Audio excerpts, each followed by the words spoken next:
This one really addresses a lot of more current affairs and current issues, including issues related to housing finance, the dynamics of which have changed over 13 years. So finance was a big one.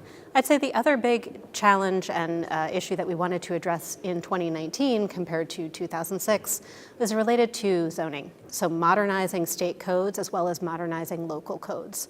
And then I guess the last one would be the issue of resiliency, trying to incorporate sustainability practice into the practice of thinking about housing, whether it's creating new housing or preservation of housing.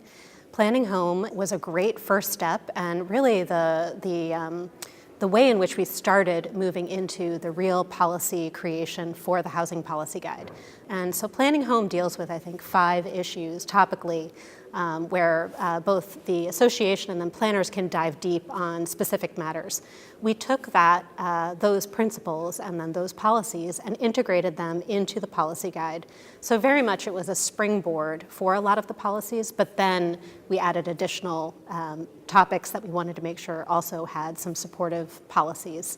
We heard pretty repeatedly from the membership how important the topic of housing was and how they needed guidance from the association about how to really address that issue. The Housing Policy Guide, and really any policy guide, is for everybody. Certainly for the membership. I hope every single member actually reads and engages with the policy positions that we espouse through APA. I think that's critically important, both from the perspective of being able to better advocate for planning policy at the national level, but also finding ways to tailor that accordingly at the state level and even at the local level.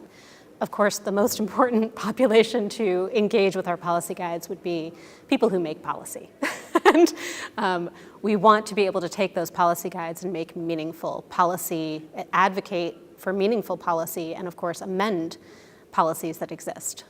I think that the way in which that membership can utilize the board-adopted policy guide in order to move forward with changes, the first part is actually talking about it at the chapter level. And finding a way to integrate that into the conversation, if it's not already happening, is really important, because planners on their own can do only so much, but I think working together through chapters is very important to advocating for broader planning principles.